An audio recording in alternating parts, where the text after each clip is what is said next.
This episode of Talking Smack contains spoilers for Uzaki-chan Wants to Hang Out, My Dress Up Darling, Don't Mess With Me, Miss Nagatoro.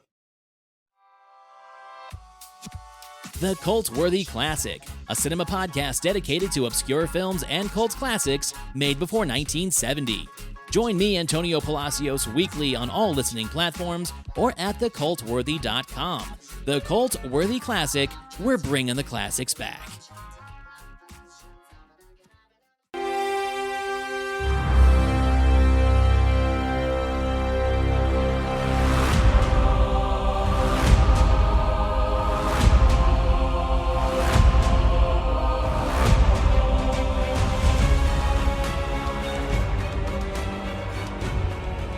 Welcome back, everyone, to another episode of Talking Smack, where we talk superheroes, movies, animation, and comics. I'm your host, Josh Scar. Joining me this week is Lewis. Lewis, you alive over there? I am not dead. No, I survived COVID, and COVID should not take me. Get vaxxed, get boosted. That is the lesson. I'm alive. You may have heard a little chuckle when I did the intro here. Slade is joining us. Slade from Video Game Club. Welcome back. Thank you very much. But again, I have to just correct. You have to remember it's now for senpai, manga, anime, and chibis. That's what the Talking Smack stands for now. Whenever you're on, sure. Okay. You got denied. Not even for a joke. You got denied. For when this episode comes out, you want to change your Twitter name. You're going to have to write it down because I'm not going to remember that. No problem. I'll send it to you. Yeah, you can find me over at the Video Game Club. Yeah, please let us know about Slade Plays Games and at Game Club Cop. I can't even do it now. At Game Club Pod. Game Club Pop. Game Club Cod. I don't even know what the hell I was going to say there. I spent 2 hours with Joey and now I can't even do it. Josh, can I tell you a conspiracy theory that I have? It's probably not a conspiracy, but go ahead. I have a conspiracy theory that you're having all of us from the Game Club Pod on individually to see who pulls in the most listens to figure out who should be the reoccurring guest. Man, you think I'm sinister. I just want you guys on the podcast. I just want to have the whole Game Club collection. I want to have the trio episode and I want to have the individual episodes. I don't care about numbers. No, not at all. But you're right, though. Although I have heard that my episode is doing quite well for you guys. Yes, it is. It's doing very well. Apparently everybody really appreciates Josh, as they should. He's just very huggable. Likeable. Huggable? Kissable. Oh. No.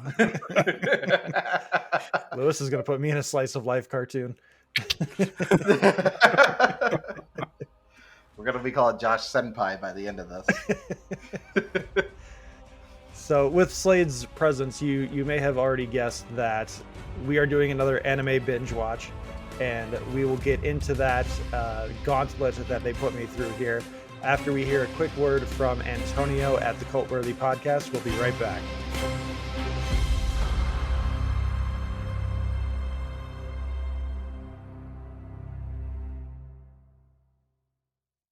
The Cult-Worthy Podcast. Join me, Antonio Palacios, each week as I guide you through a never-ending sea of obscure cinema and cult-worthy gems that deserve a rediscovery. Find me on all listening platforms and at thecultworthy.com. The Cult-Worthy Podcast. Join us.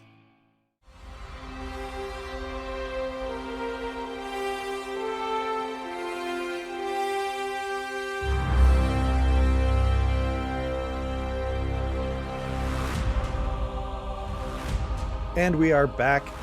And just like last time, I'm going to hand the reins over to Slade and Lewis to kind of direct this episode because this was a much different experience than last time. Well, we said at the end of Attack on Titan that we would be nice to you. And we'd ease up on you. You definitely did. Well, no, there's a bit of like discussion back and forth between Lewis and I what to do, and we decided to do the Waifu Gauntlet, as we're going to call it. Yep. We sent you through 3 slice of life animes. Uzaki-chan Wants to Hang Out, My Dress Up Darling, and Do Not Toy With Me, Miss Nagatoro.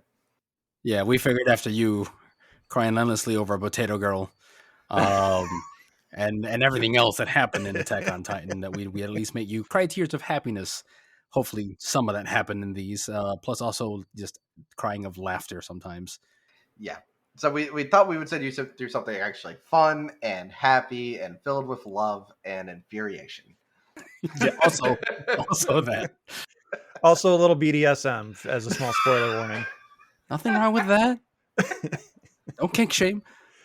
No kink shame, just saying. There's going to be some BDSM talk here. It sounds like you got ideas. You know, it's funny. After Attack on Titan, Joey went and watched all of it from the Game Club podcast, and he asked me what we were doing this time, and I sent him just the trailers for all of them, and he's like, "I'm not watching any of that." So... If you had sent me those trailers without me having to put out content around them, I would not have watched them either, honestly. Well, now we have Josh's review. Thank you, everybody, for listening so much. Right. Whoa! I just said the trailers. Let's not jump the gun here. There might be some surprises. You never know. Awesome. Well, I hope there is, because I wasn't too sure setting you into this, because I don't feel like you're the type to do, well, rom-com or slice of life as it's known. But let's start with Zhang wants to hang out. And did you have fun? So I have notes on these. I basically just summed up my thoughts after all 12 episodes and put them into just a quick little single sentence if I could. Uzaki-chan, I wrote, fun and completely messed with my expectations. I thought they were setting up a tragic backstory for Hina, and the show was much more straightforward, focusing on the present. If you just showed me this trailer and said, dude, you got to watch this, I'd be like, fuck no. That looked so annoying. And why the hell is her chest so huge? You know, that actually caused a lot of controversy when this came out. Yeah.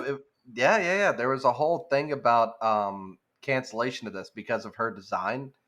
A lot of, well, I guess, there's no polite way to put it, but canonically, I mean, she just has big boobas.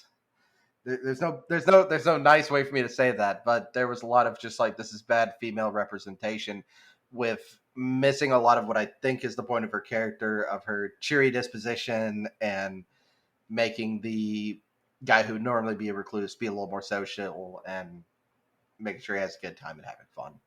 I think this is people superficially looking at the character versus knowing the character, if that makes sense. Yeah, I had no idea that there was anything like that about that. That's wild. When I jumped into it, all I heard was positive things, which by then I think it was like episode 6 or something by that point. And by end of episode 1, I was like, why is this getting such positivity? This thing is such garbage. But I'm jumping the gun here. I should back off. I think that's the thing with a lot of slice of life, is that it starts off and you're like, why am I watching this? And then you're on episode 7 or whatever, and you're just like, these characters better fall in love and they better get married and I want to see their wedding. And essentially. Josh, did you feel that, Eddie, when watching this? Just like the character relationship between the two of them? With this one, I was actually a lot more happy with them continuing to just be like, we're friends. That is all we need to be. That is all we are. And everyone else trying to push them together was driving me insane, because that was the best part, I think. I think that's half the fun, though, is them just trying to, well, to give a little bit for what Josh is trying to say, the guy who owns the cafe they work at, his daughter, and Sakurai's best friend are all trying to just push them together. What is Amy and Akihiko, right? Yes. Ami, man, come on. Even I know What? it's Ami. It's Ami. Oh, whatever. I'm looking at Same as Sailor Mercury. little list. Ami. It's Ami. Yes. But in any case, yeah, no, that was absolute fun for me. It was an enraging moment, but at the same time, you're just like, come on, let's get it. So I did like the recurring joke, although again it's more fan servicey, because obviously again she's got big boobas, as Slade like to say. They do it twice, where once he's playing an underwater Sakurai is playing an underwater VR game, and then another time they're doing some kind of game at the beach where he ends up grabbing her by the boobs, and he's just like, "Is this a jellyfish?" And he's just like squeezing it and just massaging it. I'm like, if it's a jellyfish, get off it, man. That thing's gonna sting you. But he's just like so invested in trying to figure out what it is. He just continues to grow up, and I'm like, that's funny. Like, yes, it's fan service, but that's funny. Oh, there's plenty of fan service in this to go around, and there's fan service in a lot of ways. Obviously, with the no polite way to put it, but the sexualization of characters. Yeah. I don't know what you're talking about. Karaoke scene. Never noticed, not once.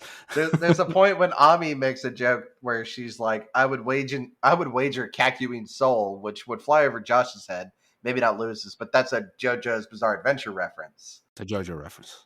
Yeah, it's a JoJo reference in there, which even in my rewatch got me, just laughing.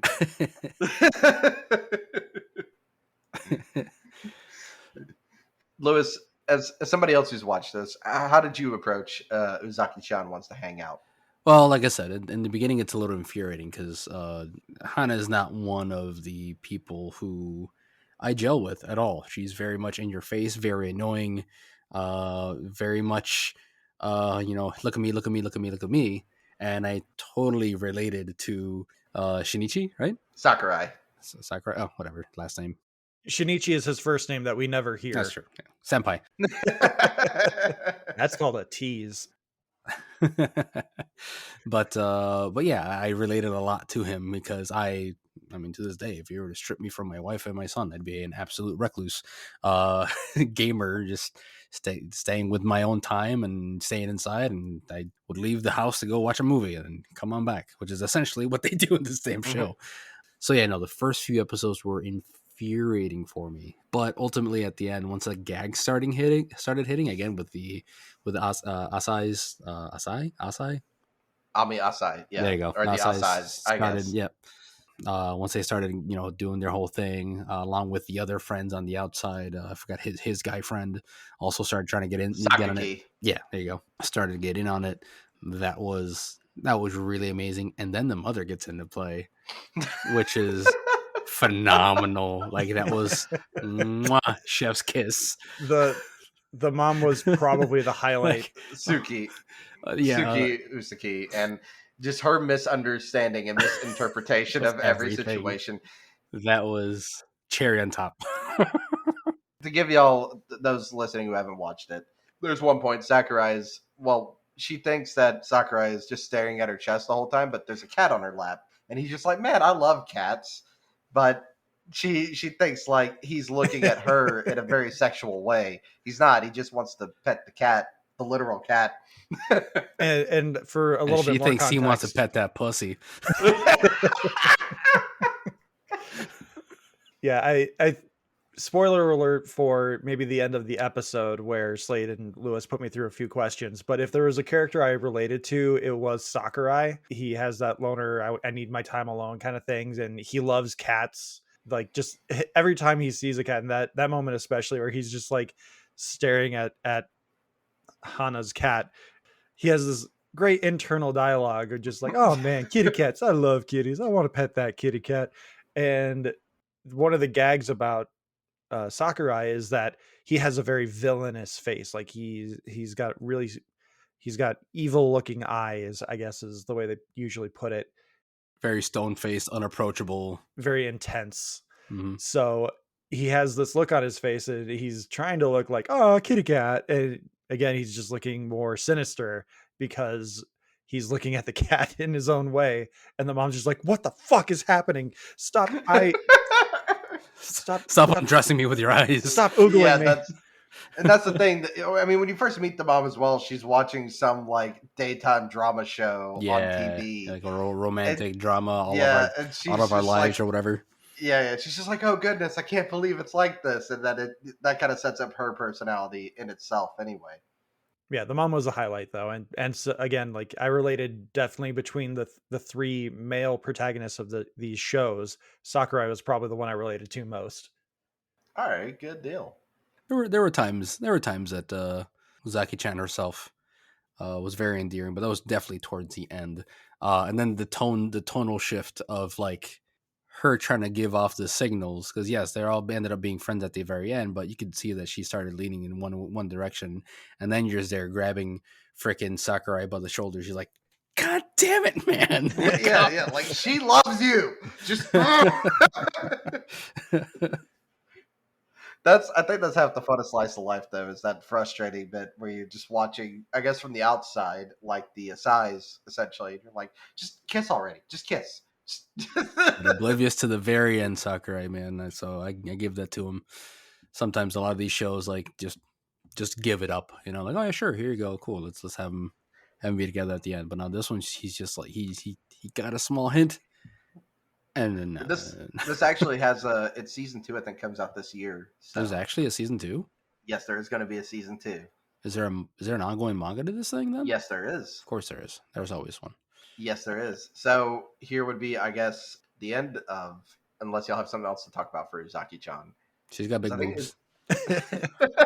And doesn't her shirt say super huge? Like yes, it does. Yeah. Yep. Yes, yeah. Her favorite shirt says Opai means boobs in Japanese. So yeah, her shirt canonically says super huge. That's her favorite shirt as well. One thing I will say that, like I mentioned kind of in my notes here, I thought this show was going to get a little bit more into the backstory. I was kind of surprised that it was very much more straightforward, because I think the second episode ends, or maybe the third, with Sakurai saying, I wonder how she ended up this way. And I was like, oh, she's overcompensating for something, and maybe she has a tragic friendship backstory or something. No, she's just really outgoing and crazy. A lot of slice of lives will be pretty straightforward. It's like, no, there's no backstory to give. Very worst case, you'll get like a 5-minute flashback that's overtly done and on purposely cheesy to kind of drive the point home that like it's not that important. But no, I'm glad this was straightforward, because it doesn't need any backstory of anything or anyone.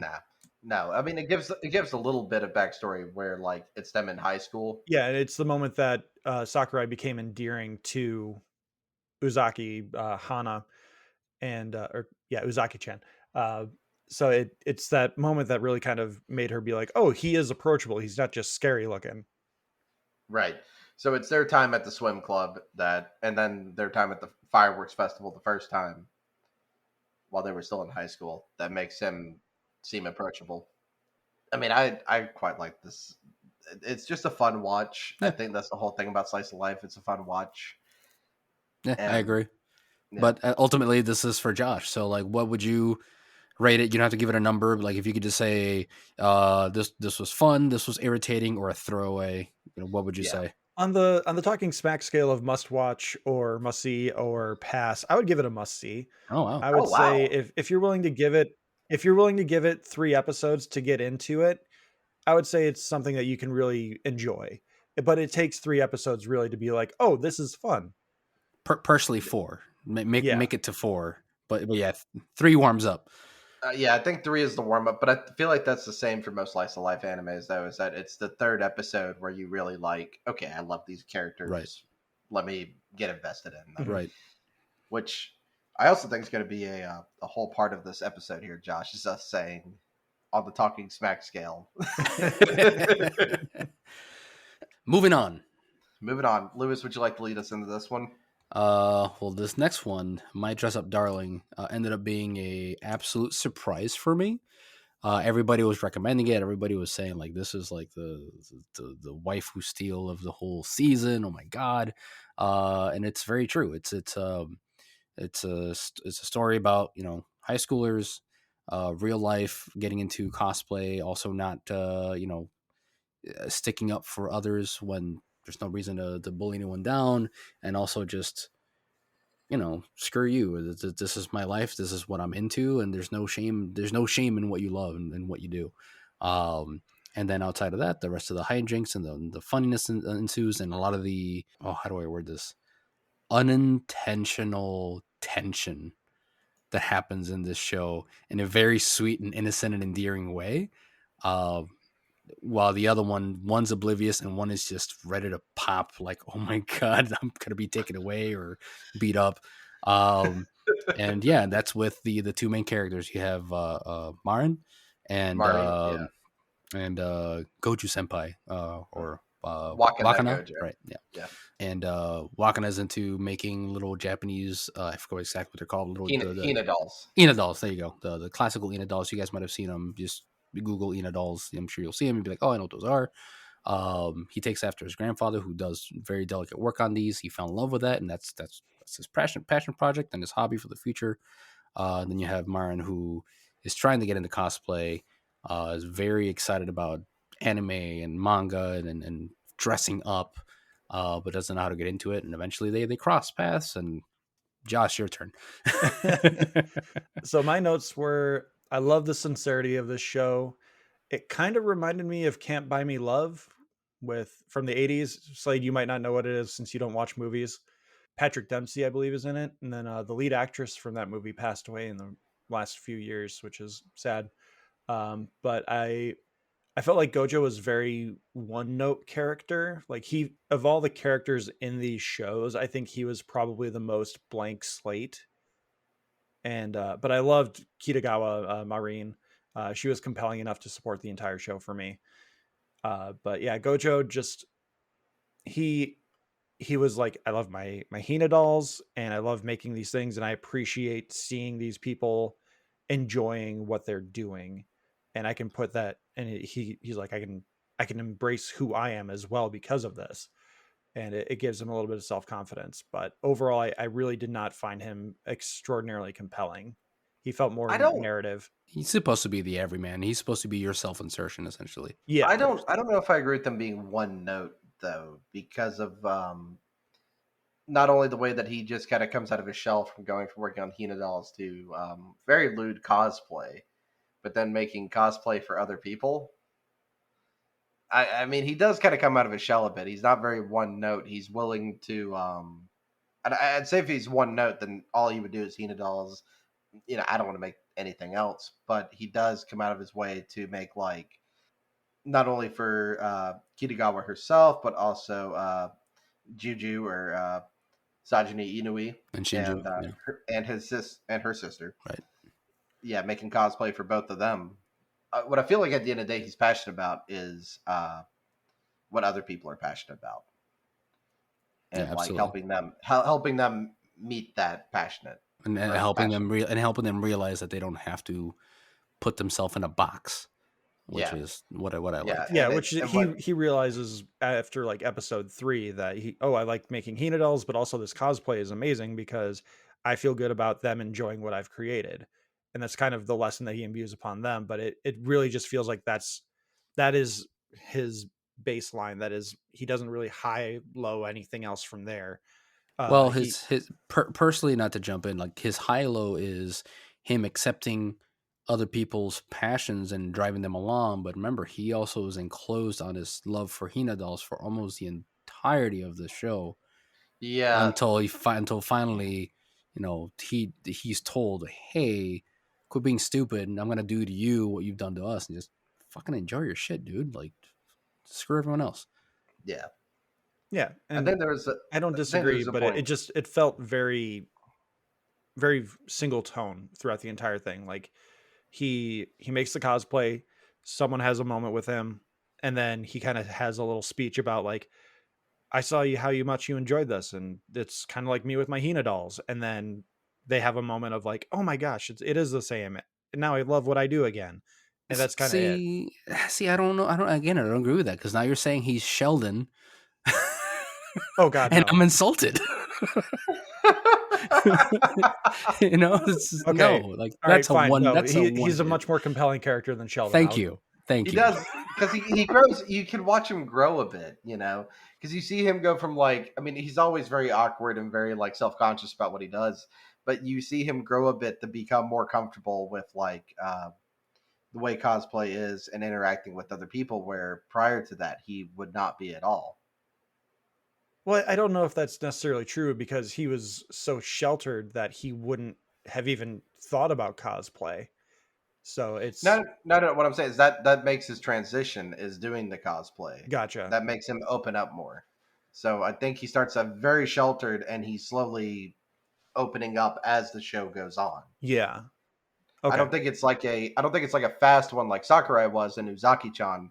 It's like a gradual opening up. As someone who's actually reading the manga, and I hate to be I'm reading the manga, but like, you know, in book 6, I mean, he's very more like, instead of being so awkward and like, I don't want to talk to you, I'm really self conscious. He's more like, oh, do you need help with this? I mean, he's a lot more forward, Right.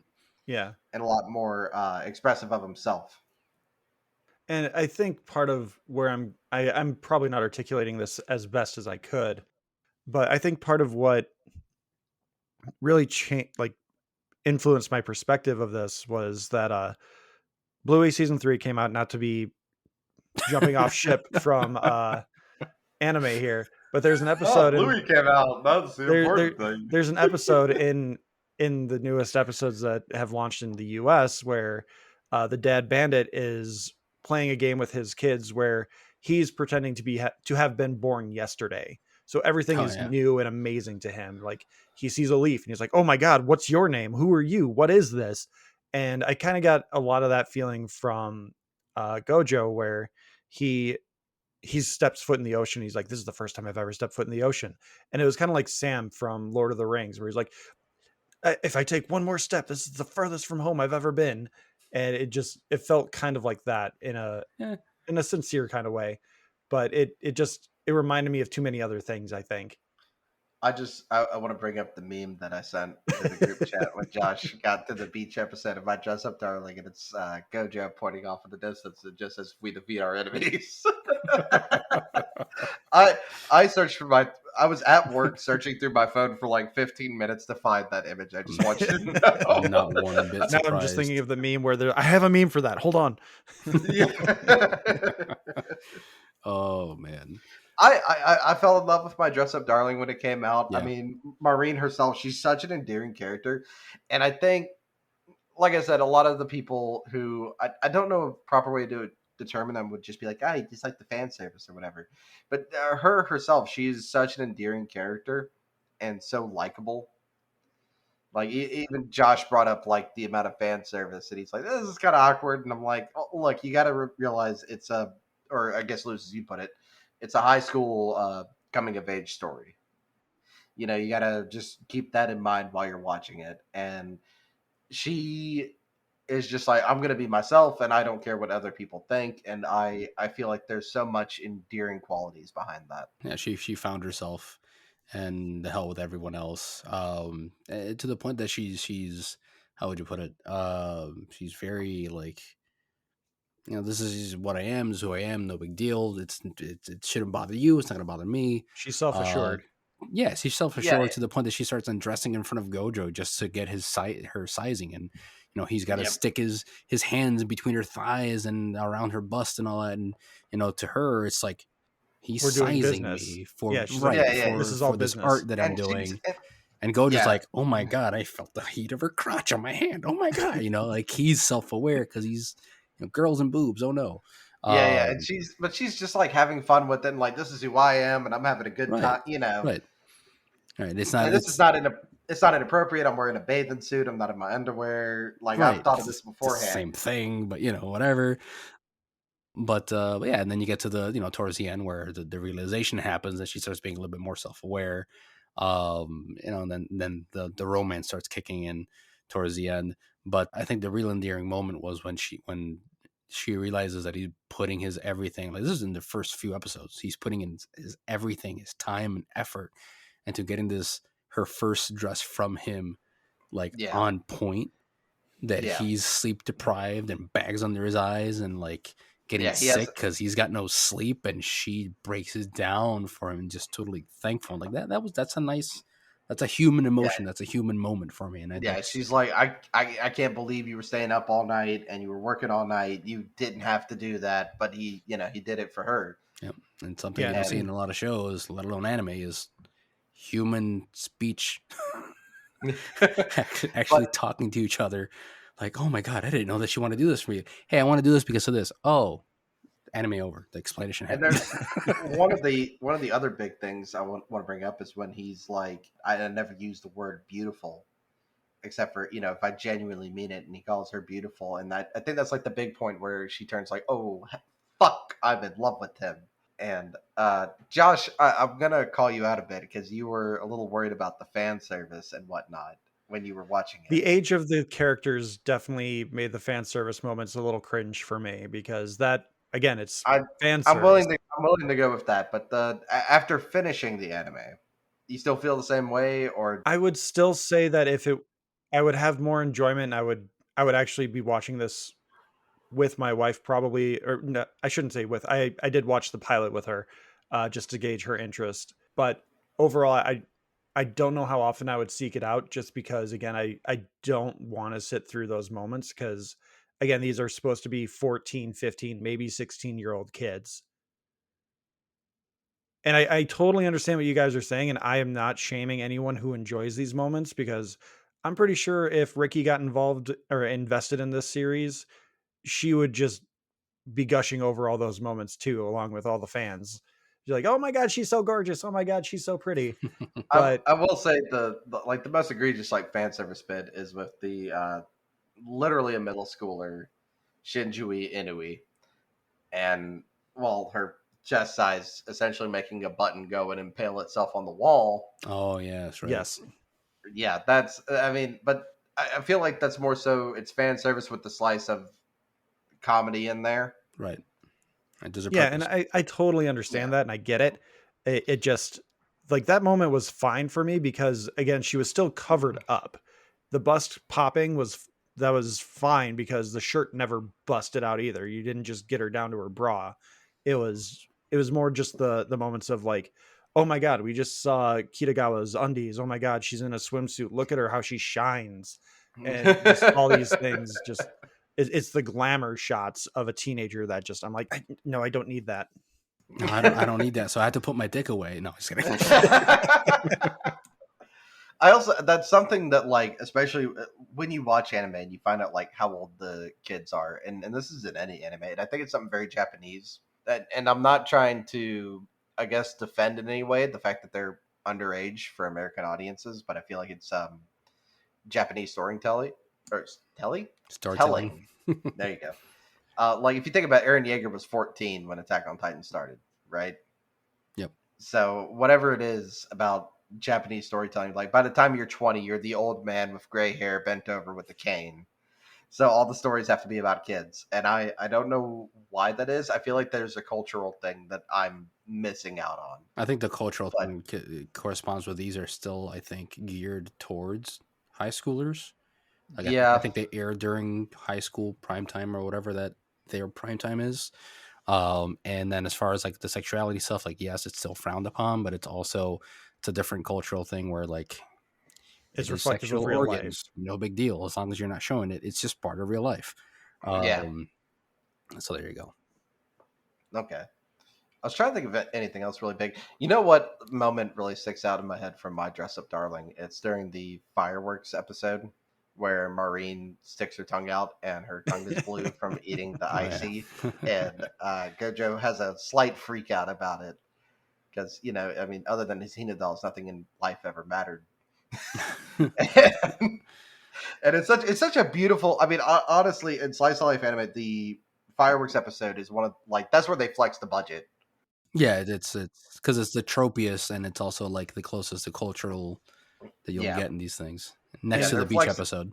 not to Yeah, interrupt your they're point, Slade here, but I Go do ahead. think the fireworks episode is probably my favorite as well because it does show how much Kitagawa has grown as a character and how much she has recognized her feelings for Gojo, because before she met Gojo, she might not have gone to that fireworks celebration, whatever it was, in a yukata. And Nah. in this, it becomes a big deal that she's in a yukata for the event. And Gojo, like, that's probably the moment I feel where Gojo is like, oh my god, I think I love this girl. Like, he's had a crush obviously and he's like infatuated with her, but like that's the moment where I feel like the show went, he likes her, he loves her, don't worry. She showed the nape of her neck, dude. Of course. Now remember, you have to strike the nape of the neck. Sorry to bring Attack on Titan back. Hard facts. FAX. But so actually, to bring up our Attack on Titan episode, Lewis and I were talking about My Dress Up Darling and watching the anime within an anime. Josh, how did you feel about that? I'm blanking on what that was. Is that I remember? Her Oh, favorite you're talking show. about the like the video games and all the other. No, her favorite show, which is very close to your and your wife's shared favorite show of Sailor Moon, essentially. And it's the one that he made the cosplay for Juju for. Yes. Okay. So that show that he was over there to watch. How did you feel about watching an anime within an anime? It's no different than like what DuckTales did or anything like that. Like there's tropes like that in other shows where they show a show within a show, and I was like, yeah, this is basically Sailor Moon or whatever Glitter Force is based off of. As long as you caught it. Yeah. Okay. As long as we're all aware that it's there. You weren't anime-ceptioned. Josh, do you have any other points for My Dress Up Darling you would like to bring up? Again, from the trailer, I'm going to bring up the trailers here because the trailers do not do some of these shows justice. No, they never do. I fully anticipated this to be a really weird show where once Gojo made the cosplay, she would just like embody the character and like hijinks would ensue. So like she's doing the weird vampire girl for the first one. I was like, oh, she's gonna go run off and be insane around town, and he has to reel her in. Like, so no, she would transform. Yeah, because again, I'm that. thinking anime. I'm thinking hijinks. I'd watch that. You pitch that. and like it didn't sound like it was going to be a bad show in my brain from what I was thinking it was going to be. It was very different. But again, I think honestly, this is probably my favorite of the three we watched. Yeah. Let's go. Let's go. Because Doki. I dig sincerity. So Josh, on the talking smack scale, what do we give this? This is definitely a must see for me. Like I said, this kind of reminded me a little bit of Can't Buy Me Love, where the nerd who has no friends, the popular girl ends up falling in love with him because they end up in this deal, but it's not as bad as in Can't Buy Me Love. They end up in this deal that puts them together for a significant amount of time. They just kind of end up liking each other after all of this. And it's really just, it's cute. And it's a show that once my kids are older, I would probably be like, hey, do you guys maybe want to see this? Oh man. Let's go. I like it. With the season 2, I will continue to borrow Lewis's Crunchyroll, and as that rolls out, I'll watch it live. He doesn't borrow anything. Please don't cancel my subscription. let's put out the fact that he would watch it like the week to week. Yeah, I would go week to week with it. So that's up there with Attack on Titan, or at least as long as the dub is available. Usually the dub is like few weeks behind. Yeah, it's usually like 2 or 3 weeks. Whenever behind. The dub is available, I'll pop it on. But yeah, this is definitely. You gotta start with the subs, man. No, you gotta start getting them reading eyes ready. Nah. So I looked. I'll probably bring this up again, but I looked up the IMDb scores before we recorded, and My Dress Up Darling is obviously the highest rated. The highest of the three. That's like an 8.1 or an 8.9, somewhere around there. And then Don't Toy With Me or Don't Mess With Me? I can't remember. Don't Toy With Me. Don't Toy With Me, Miss Nagatoro. Mm-hmm. That one is like 7.1. And then Uzaki-chan is 6.9, which I felt was appropriate. Yeah. Uzaki-chan was kind of a throwaway for me personally. Like, I'll watch it for funsies, but it's only memorable because it's still fresh in my head. Give me another year or two. Well, now that we talked about it, give me another 2 years, and it's probably just gonna off my cranium. Yeah, I'll remember like Sakurai being a weird junkie about jellyfish and boobs. I just remember her dumb cat face and her big ass boobs. Oh yeah, the stupid fucking cat. Why did you hate the cat so much? It was just it made no sense. So there's a lot of tropes you'll find in some of these animes. It's typically a cat trope like that, though this was very intricate with the face. The other one is hearing just long drawn out cicada while the camera's like just facing characters for like a long awkward pause. And then the other one of that is when somebody says something stupid, it'll cut to a flying crow just going just to show, like this was stupid. So those are 3 major tropes of anime, in case you've ever wondered if we show you anything else. Yeah, and sometimes there's like the cat was just dumb. There's sometimes it's just like fourth wall, like author Yeah. insert. So And Slade changed his hat, by the way. in My Hero Academia, one of the characters, I Can't Stop Twinkling, or Ayamata, you'll find a lot of times he's staring at what would be the camera, like when something dumb is happening. So he's looking at the viewer, Yep. and that's just a signal like you should be laughing right it's now. a signal. It's like a little fourth wall like joke essentially. Yeah. Either way, the cat was dumb. I don't like it. Throw it away. Especially after all those cute cats at the end, you got this dumbass thing. I should change the Uzaki-chan one to the cat for the thumbnail. You still got time. Well, but I mean, I like kind of matched it up with the avatar expressions, so I don't know if I want to do that. You could just add the cat in the bottom right corner of the thumbnail. Just it out. Yeah, there you go. Fix it for you. There you go.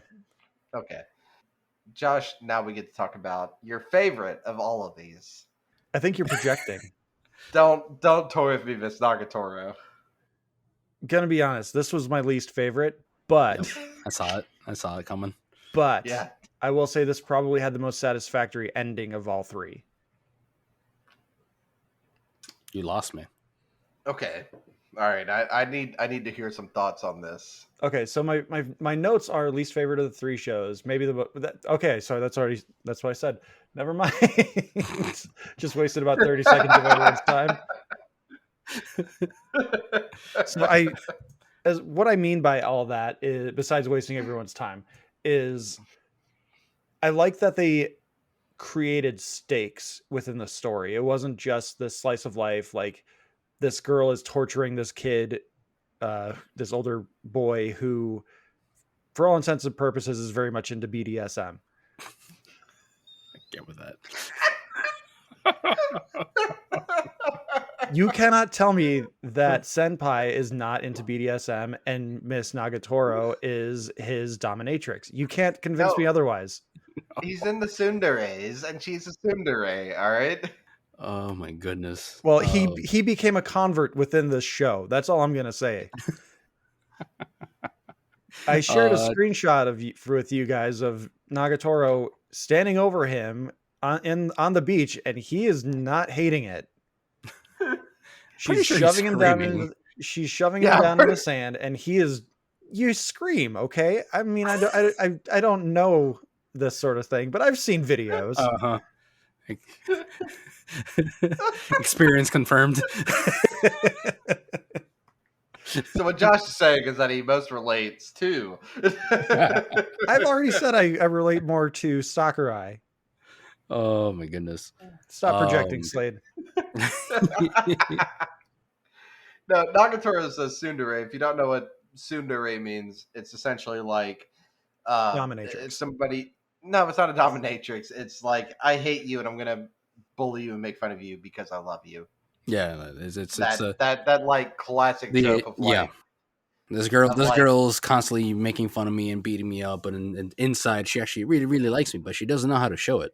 So. Yes, yeah. There's so many points where Nagatoro shows like she not only loves him, but like is uber jealous of anybody else being around him. There's a point he goes on this is getting into the show. He goes on a fake date with Sakura. And she's behind them the whole time, like, I hate every moment of this. I hate every minute of this.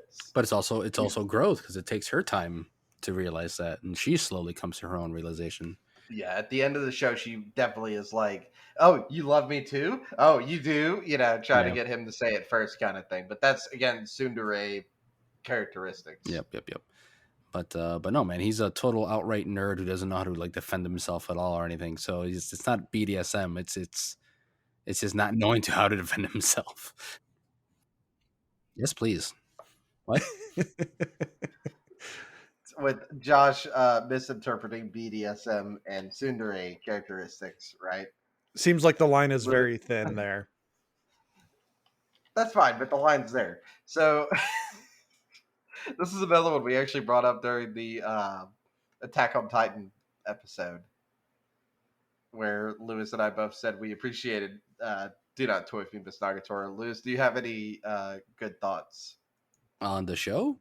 Yes, on Miss Nagatoro. I mean, the shit's fucking hilarious, man. I mean, that's really the main reason why I stuck with this thing. It was just funny through and through. She's an asshole. He's fucking useless. Her squad are assholes, and you don't like anybody in this show. It's just bad, but at the same time, you have those small moments of endearment. You're like, oh man, there's humanity. Ah, it's gone. And I like that. That really that tickled the cockles of my heart. And yeah, I also find it funny how people latched onto the show. I know, Josh, you were just talking to me how this was rated second highest out of all three, and I think you were going to ask me why. No, I don't. Okay. I don't even remember at this point. I still have some COVID fog brain as well. Because I can tell you why.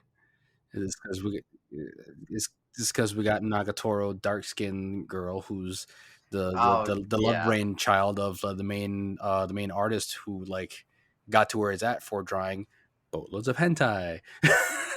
Yeah. So if you look up anything he did beforehand, he was drawing a lot of hentai, and it's kind of obvious in this one.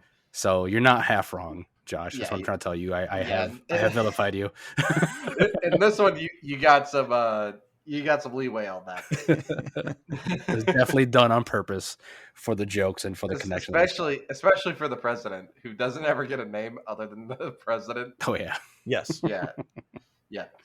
One of my favorite things about Nagatoro, I think, is just, again, it is that the fact that at the end of the day, she actually cares about her senpai as much as she does bully him, but she tries to bully him in the correct direction, and it's kind of like somebody showing you love who doesn't exactly know how to show it, which I really appreciate. But she's not my favorite character for the show either. I'm gonna guess Yoshi.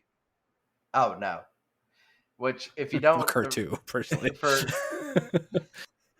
those who don't know, Yoshi is actually voiced by Lily Pichu, whose girlfriend is she? It's what's his name? Michael Reeves. It's all Lewis. It's the guy who made the Spot the Dog pee beer. There we go. Okay, cool. Saw that ring a bell. Yeah, but Gamo-chan is my favorite character. Dude. Gamo. Yeah. I think I just liked her design because it just screamed of fucking Kill la Kill and she's like I know I'm being the shithead friend and I'm stirring the pot, which I always appreciate. Oh yeah, she stirs the pot like a bastard. But no, I'm talking design wise. The only reason why I kind of like man, I latched on to not latched on, but like I look forward to seeing her because I just got vibes of Trigger. So again, Kill la Kill, Gurren Lagann. Didn't they also work on? No, did they work on? I forgot the name. There's only like 4 or 5 episodes in this fucking series. It was on Adult Swim. Everybody loved it. Great music, great soundtrack. I lost it. Right on Shooting Star. No, don't recognize it. Never mind. No, I forget. I lost it. But whatever. The design just, I don't know. It looks like it was just taken straight directly from them. So and I had a hard time disconnecting that for some reason. But no. Yeah, this was one I very much appreciated. And it's just a fun watch to me. Just to like, oh, hey, this is out and let's enjoy. I think Lewis nailed it on the head. There's not really a likable character in the show, which that's a big thing for me. I need to like my characters to really invest in the show. So you're that one person who didn't like Breaking Bad? Yeah, actually, I am. Really? Wow. I watched the entire series and I forgot it completely because I don't care. Like, no one's a good person. Jesse has like moments, but overall he's still just a shithead. And our first comeback episode, Beppo and I did like our favorite oh shit moments, and she was talking about the moment where Gus gets blown up and walks out like all Two-Face like before he keels over dead. I didn't even remember that moment. It's like, was that the same show? Such a big moment. That's kind of me with not to piggyback on that. Sorry, Slade. But that's kind of the same thing with me with like Always Sunny and shit. Like I can't watch Sunny. I can't watch Seinfeld. Always Sunny. And there's another one too with Michael Cera and everything too. But Arrested Development. that one, yeah, same, both those shows. My wife's always like heckling me to watch this. I'm like, I can't. Everybody's our assholes because that's more. I can stomach that in animation since it's so unrealistic that I can sit through it and enjoy it and laugh and be angry at these people. Where like in a real life situation, like I can't believe this is a human being saying this shit before me. And I know it's a comedy, but I'm just so fucking enraged. Mhm. I can't do it. So I can do it in a animated medium because it's just pulls myself out. So Yep. Yeah, you kind of you can pull away from the humanity aspect of it. lack thereof. Yeah. I don't. Again, I appreciate the growth that you can see the two of them go throughout this show between Nagatoro and Senpai. And I think that's kind of Which what I they was getting at earlier with I think it's the better finale of the two shows, because the last two episodes alone you get a lot of growth. And if you showed someone like the last two episodes, I think they'd be like, oh yeah, that was fun. But if you showed them the entire series, maybe they'd be a little bit more like me. Yeah, I can see that. I can So totally you see didn't that. appreciate the episode where Senpai wakes up and he's in a video game world and he has to go find the Demon King. That was cute. That was fun, but is I've seen it before, so it's not like it was extraordinarily unique. Do you have a standout episode for this, or a standout, not even episode, but moment for Nagatoro? It would have to be again Yeah. in the finale where Yep, called it. Senpai is talking about how he only wants to draw Nagatoro because she has become his inspiration to make good art. Okay. It's a nice change of pace between the other two series where he is openly acknowledging his feelings and what has changed in him, where in the other shows it's all a lot of it is internal, where like with Uzaki-chan, it's everyone else around them like, oh my god, you guys are so in love, and like, fuck no, and they're just friends. And then with My Dress Up Darling, you get a lot of Kitagawa just like, oh my god, I love him, he's so cute, oh my god, he's so caring, I love him. And then you have Gojo, who's just kind of like, wow, I'm experiencing this for the first time ever, and I love my Hina dolls, and things are beautiful that I haven't experienced before, and life Josh, exists beyond. I have to correct you that Kitagawa says I love him, not I love Yes. him. Okay, Ah, fine. yes. She says I love him. Fine. Which is also And then she does a correct. cute little like chicken arm thing. Which is also a correct translation, by the way, too. They also play with the word in Japanese, so kudos to the translators. Yeah. Yeah, but my point being, there's no open expression of their feelings towards each other. It's always unspoken, and they just kind of accept that they're together without being together. Whereas this one, Senpai openly says, she has become my inspiration. I only want to draw her. And Nagatoro's like, you know. And so I appreciated that, where she acknowledges her feelings by allowing him to continue to draw her, and accept the fact that he wants to draw her as she is, not like cosplaying or as like a furry or something like that. Like what is it? Anthropomorphic? That's the word.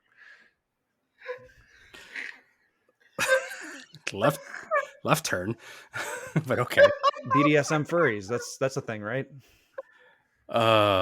Be glad you're not a Sonic fan, man. The shit I'm you're not doing saying now. it. Lewis is a Sonic fan. I He'll saw have your to tweet speak from for earlier that. today. Yeah. Fucking A, dude. Oh my god. I don't even want to. I wanted to throw fire on that like not all Sonic fans are furries, but all furries are Sonic fans. Yes. I just You're I not just wrong. wanted to throw fire onto that so bad. And I've got no problem with furries. I got friends from a long time ago in the Sonic message boards that they turned out that they were furries too, and they're very good, Nope, normal nope. people.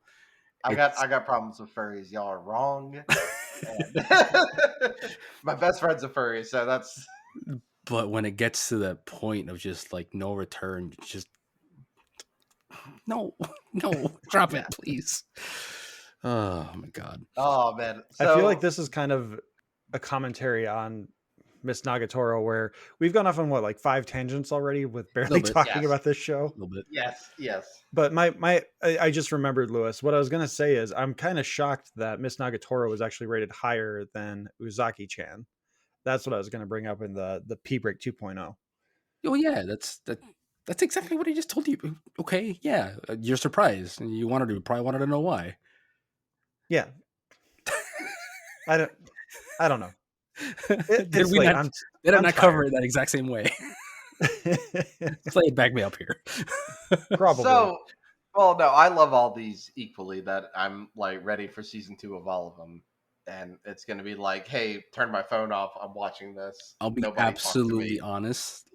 I can drop Uzaki. Like, it was Oh, fun. really? I could drop Uzaki. Like, if all these aren't getting season 2s, I'm gonna watch Nagatoro for Yeah, sure. I'm gonna watch My Just Darling for sure. If the 3 of them come out first and they have something else to watch, Uzaki's getting dropped. It was So let's say they all drop on Saturday at the same time. Who gets watched first? My Lewis Dress is Up. the question. My Dress Up, Real okay. hands down. My Dress Up, then Nagatoro, Nagatoro. And then what day is it? Uzuki. This Saturday, and then My Uncle from Another World. So all that would be your watch order, though. Yep, just like that. Okay, so Sorry, mine I'm would be a dying. little Water different. went down the wrong It pipe. sorry, I think we broke Josh for a moment. My watch order for Saturday would be My Dress Up Darling, Uzaki-chan, Wow. then Nagatoro. Wow. Mine would be the flip. I actually like Uzuki more than I do Nagatoro, but I fucking love Nagatoro. It's a fun watch that like it goes in my like Konosuba, turn my brain off, just enjoy. Yep, I mean, Enjoy and I'll put there's a whole point. Konosuba up over Nagatoro any day. But yes, that's why I there's a enjoy whole it. point. There's a whole point in Nagatoro where they're like, we're doing a training arc, and they're doing a training arc. This is a exercise anime now. Deal with it, and it's like you're aware of yourself enough to do that. I very much appreciate that, and that's one of those things that makes me latch on. But it doesn't put you up above something else. Gotcha. That's fair. That's fair. So, what we didn't ask before you and I went into those ratings was, Josh, how does this go on the Talking Smack scale? I would say this one's a pass for me. Ooh, Flip. okay. I wouldn't say I hate it, but between the 3 and just personal preference, I would say pass on this one. I did not hate my time watching it, but I will not go back to this one again. Okay. So, given how me and Lewis talked about all 3 together, Josh, how would it's Saturday morning, it's 11 o'clock, you're like, oh, it's anime time, but all these drop at the same time at 11. What's your watch order? As you guys were talking about that, and while I was dying coughing, I was thinking about how you guys are weird because I usually will save. I will usually save what I like the most for last, so I have that like good last taste. Okay. Depends on the show for me. I know where you're coming from because I do the same thing when it depends on the day. Like, how do I want to leave my day from this? I'm opposite. So like Slade saying Saturday morning, for me it'd be Saturday night because I'm an adult and I don't have mornings. So it's how do I want to go to bed? Do I want to go to bed feeling happy, laughing, absolutely enraged? Nagatoro.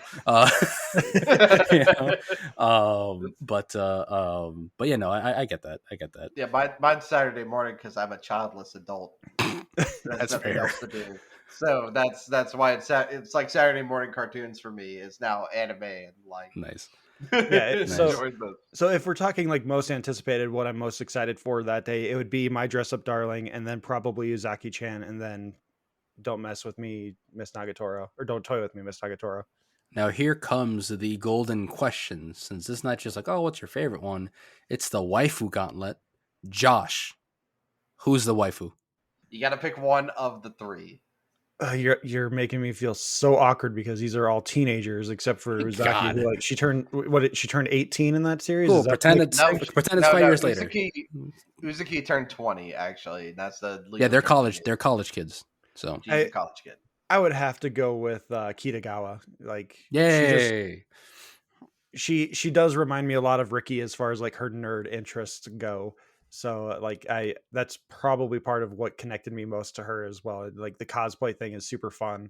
That's a world I can relate to as far as understanding the passion behind it. Yeah. I want to point out you've made everybody else mad who loves Uzuki and everybody who loves Nagatoro. Mission complete. You've ruined all your clout with all of them. Well, That's I'm what you've sorry done. they gave me an ultimatum, and I went with my gut. That's what it's all about, man. I guess it's the waifu. I went with my crotch.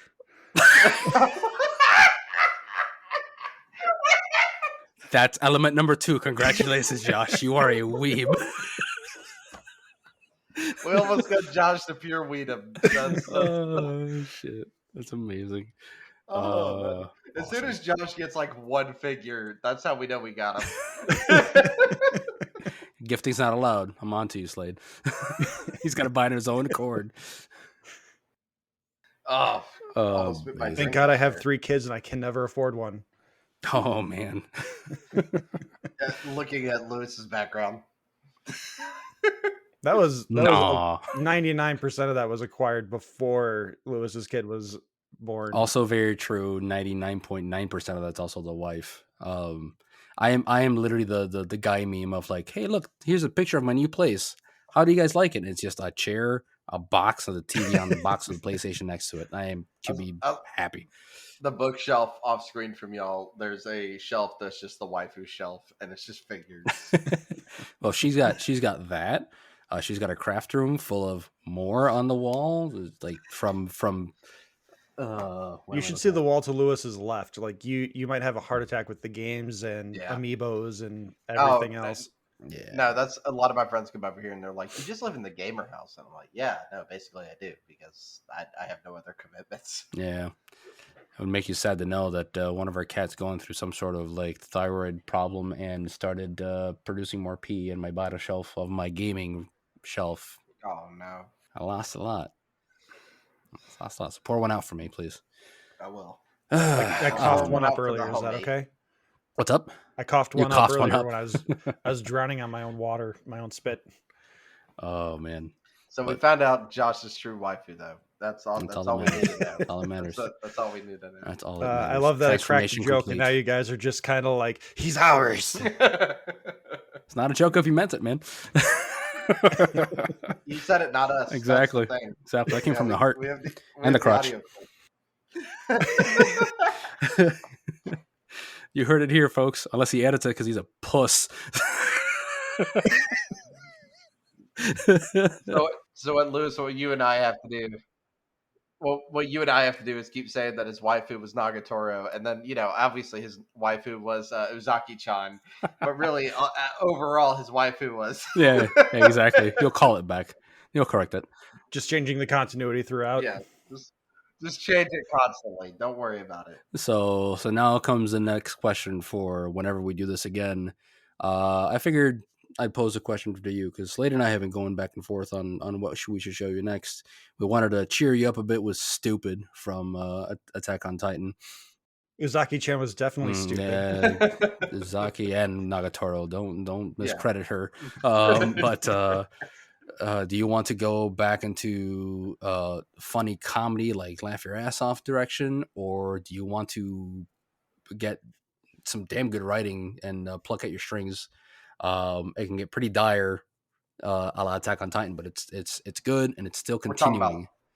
Like the ones that I have in mind, like yeah, and you have a third one that I haven't seen, so I can't speak to that one, but yeah. I imagine it's the same as far as like, I cried a few times in the first season, kind of thing. So my questions would be like, do you want to laugh or do you want to get back to the like great writing series?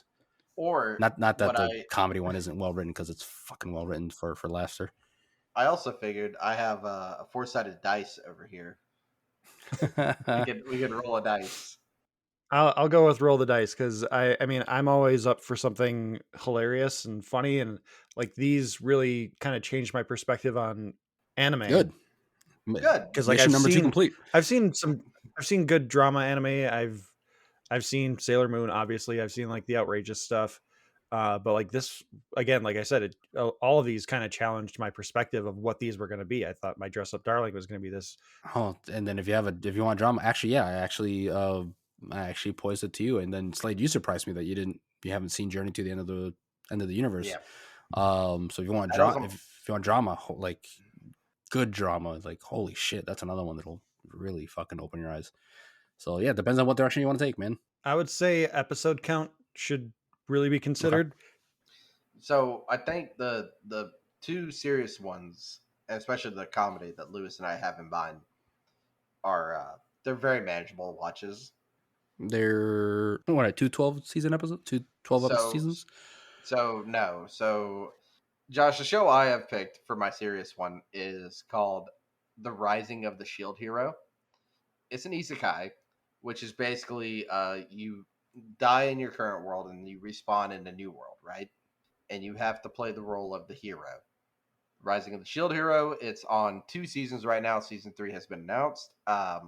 What I will say, as somebody who's a fan of the show, season 1 is super strong. Season 2 starts off extremely weak, but finishes very, very strong. And then ReZero is on its third season, awaiting a fourth, if I remember right.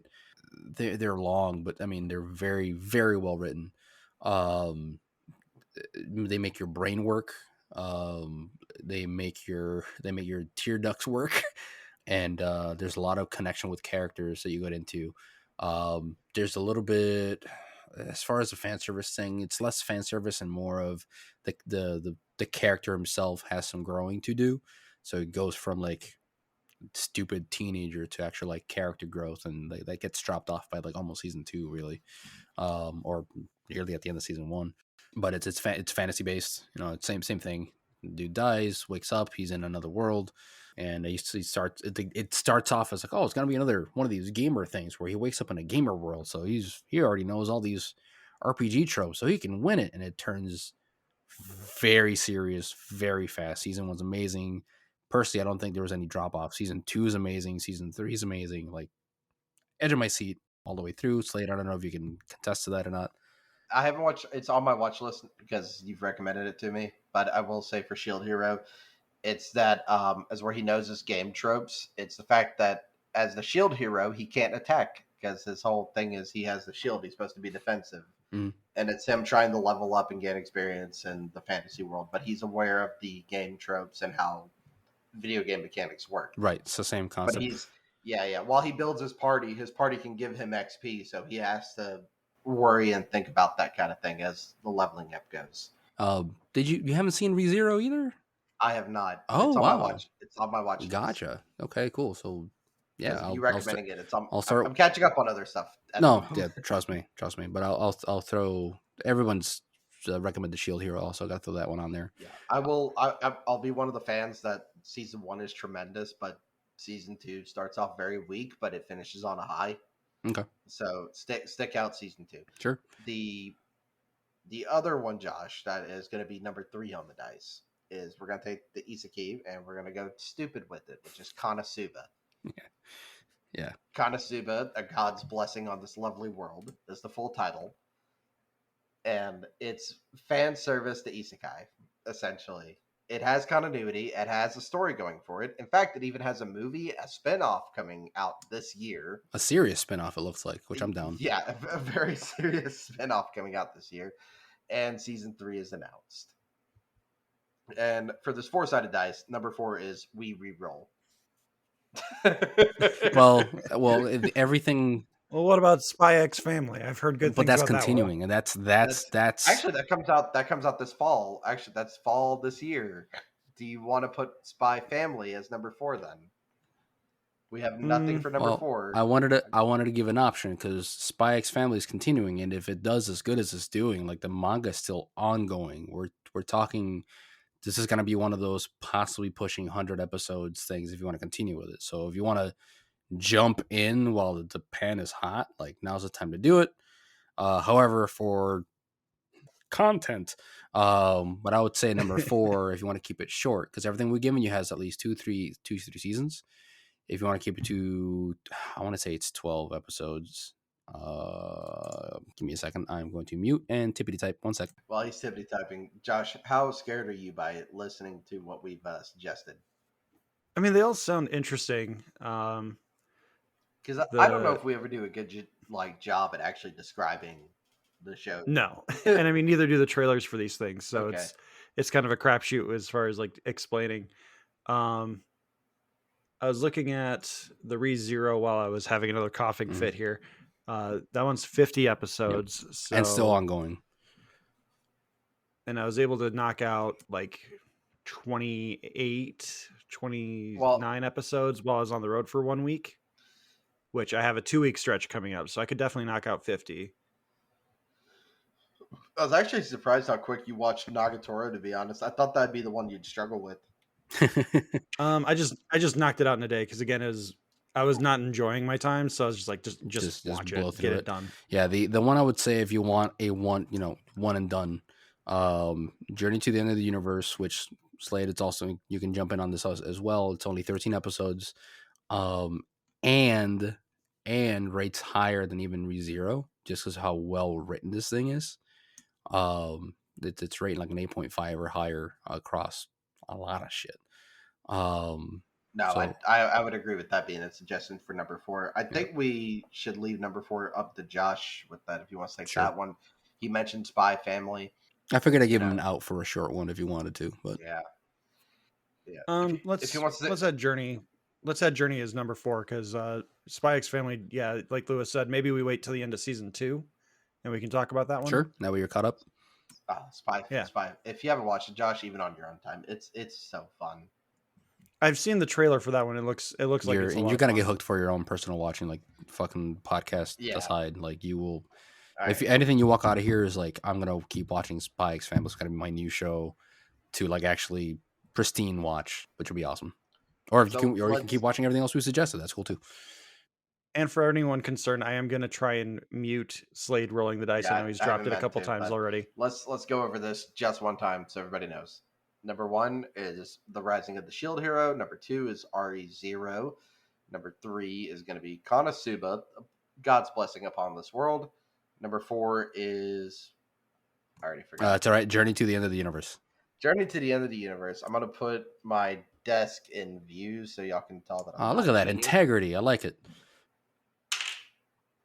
Nope, can't see it. Integrity's out the window. It's number 4. Oh shit! Journey to the End of the Universe. End of the Universe. See, that could have been Spy Family, Josh, but you ruined it. Well, again, we'll watch season 2. It could have been Spy Family, but here we are. Oh man, no, I think you guys will enjoy it. Like Slade, I know you're up with anything, and so I know that'll be great for you, Josh. I think you'll be absolutely pleasantly surprised.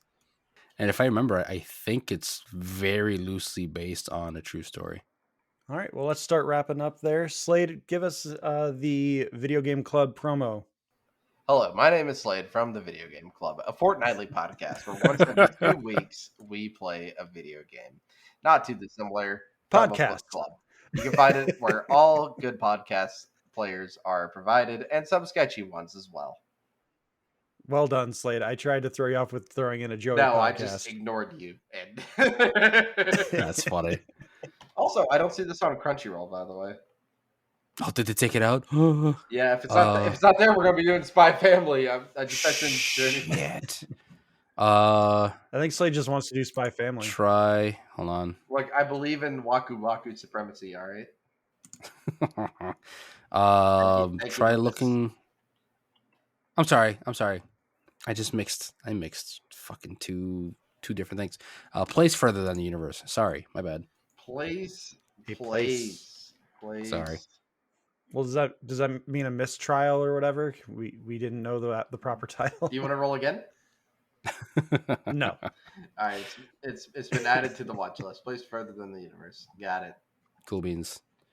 It should already be on my watch list there, Josh. Slade, where can people find you on social media? Personally, they can find me at Slade Plays Games on Twitter and Twitch, especially on Twitter, where I can tell you why your opinion on video games is wrong. And you can find me on Instagram at Slade's Life. Lewis, do you feel like sharing your socials? You can find me on the Twitters at Lou Ramrod. I am Lou Ramalama Ding Dong. I don't really have anything to. You like how that came out, huh? Yeah. I don't have anything to really pimp. I'm going to try to get a little bit more into the draws, McDraw. So maybe some of that. So yeah. All right, Josh, where can they find you? Here, you dumbass. You paying attention? Fuck. They can find me at Josh_Scar. They can find the podcast at Talking Smack Pod. they can email us at tsmackpod@gmail.com. And you can like, review, comment, subscribe on any of your favorite podcast players, which we have a review from the absolutely wonderful Leo Allen. Let me just pull that up here. I was not prepared this time. Slade's throwing me through too many loops. Where's my library? That's fine. There it is. Josh, do you remember what Talking Smack stands for now? Senpai, anime, manga, and chibis. There we go. Hey, Let's go. oh man. All right, so here we have this great review from Leo, who also made our theme music. My favorite source for all things super. Josh and his guests not only have fun conversations, they truly know what they're talking about, which that may be debatable. I always tune in to Talking Smack to learn about new things and to find out great detail about many favorite classics. Thank you, Leo, and again, thank you so much for our theme music. And unless there's anything else to chime in with these guys, that's all we have. Take care. Watch Star Trek.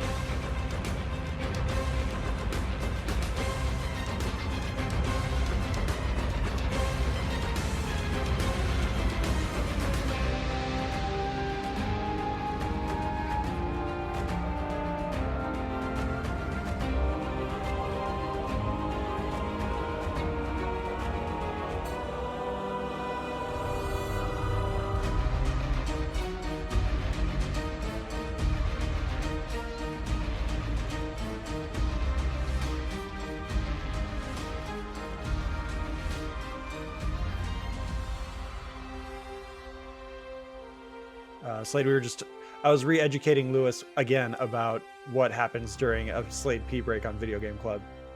Lewis, you still haven't listened to Video Game Club? What, I have. I don't think I've come across P pause, I guess. To be fair, I've listened to like maybe like 3-4 episodes, man. So I'm not a big podcaster. Oh, how dare you! I'm down for the talks, but I mean, I listened. I interacted with you with the freaking. I still gotta find Duke Nukem Time, but with Yes. who hated Undertale? Fucking goddamn. A little peek behind our curtain for Game Club Pod. We made a joke about In Defense Of as a bonus episode. We offered Lewis a spot for defending Duke Nukem Forever. I want to. The timing sucks with your It's guys okay. from the UK, man. Like, Right, it's dude. hard to do, but we're happy whenever you're available and have like a good schedule. it's very happy typically to have always you gonna be on. these times. So like that's like what 6 Oh, a.m., there. 5 a.m. for these guys. Right now it's like 3 a.m. over there. Oof. Yeah, middle of the night. So we'll figure something out. But Yeah. we do want to have you for a In Defense Of. So it's gonna be a very short episode because it's really, I know I'm in the wrong. I just like it to like it, man. There's a story behind me and Duke, and it's just. That's Yeah. fine. That's look. As much as a lot of people think I'm the guy who hits every video game. If you enjoy it, then you enjoy it. Duke, long story short, Hey. Duke popped my online multiplayer cherry. So I feel Call of Duty was that for me, and Call of Duty's gone downhill so much. I mean, I'm talking one-on-one dial-up, bro. Oh, I played Call of Duty Big Red 1 on my PS2 through God, you're so young. through a AOL 56K modem. Yep. I still have that same PS2, like the big brick one. Yeah. Yeah. And then you had the brick thing on the back with connected to the modem. I also put a hard drive in mine. It still has that hard drive, and it still works for some ungodly reason. Did you? We're getting off track, but just final question: did you buy it for Final Fantasy, or did you happen to come across it just to put it in there for something else?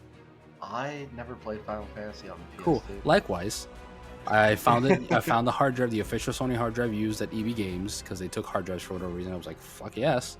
I got it specifically because I didn't have, or I did have. Did I have an Xbox? I did not. I did have an Xbox, but I did a lot of my gaming online and everything on PS2, and I bought it specifically for ESPN NFL 2K5, so I could watch the fucking replays and the halftime shows. I don't remember. Most of my gaming started on the PS2, like true gaming, and I think it was because I ran out of space around one of the Ratchet and Clanks, and I don't remember what it was. And I was like, "Oh yeah, I could have more storage, and then we don't have to buy more 8 MB hard drives." Was the excuse I gave my parents. Lordy have mercy. It's an expensive memory card. Anyway, yeah, but it's still working. It's still in there, so whatever. nice, Fuck it. nice. If y'all don't mind, I'm gonna take a quick moment. Our episode on Minecraft just released while we're talking. Oh, all right. And I'm gonna try to tweet it before Joey can. Minecraft, my quest is complete. Tweet away. Minecraft. Do you remember Yeah, that story, stop. Lewis? Hmm? You don't remember Oh the Minecraft God. kid? Oh God, that just slapped me across the face. Lewis was my store manager when that happened. He wasn't in the store when it happened, but goddamn, did that not become a meme in our store? Dude, you guys were laughing about that for like 2 weeks straight, man. It My was so collection is fucking funny. complete. Was it Sky that gave him the freaking Skeletor Yeah, voice? got to give him the Skeletor voice, but it wasn't far off. So for context, I shared this story on Video Game Club, and I shared this story at the live stream for The Cure. Scotty and I are working, and this kid comes in, and he wants to buy the disc-based version of Minecraft on Xbox 360. So first off, the game's $19.99. He comes up, he gives me a $20 bill. After tax, the game is like $21.09, and he's like, Can't really remember that. can I run out and get the change for my mom? I'm like, yeah, man, go. Like, it's not a you get it or you don't situation. And so he like books it out, like swift runs out of the store to get to his mom's car, which is like 6 feet outside the door. And then he comes back in, pays for it. I give him the game, and he just holds the bag up with the game inside and just like goes full Skeletor, like, Minecraft, my quest is complete. Nyar! And like Scotty and I would, as soon as he got out of the store, like we just looked at each other, just could not stop laughing, and that became a meme for the rest of our lives. If we ever get around to that, excuse me, if we ever get around to having that animated GameStop Stories video that I want to do, that's going to be one of them where the Minecraft kid is going to have the Skeletor head. Mine's gonna be the lady that decided to keel over in the middle of freaking Black Friday. Fuck her. Bus Lady's mom, yeah, I remember that story too. Mhm. I told that story on Fuck My Work Life, which again, that's an animated one that we're going to definitely do if we can find the budget. The budget, yeah. But I mean, we got to Sorry, pay they- the animators. They paid me everything to be on here this episode. All of 69 cents. That's all it cost. Nice. Nice.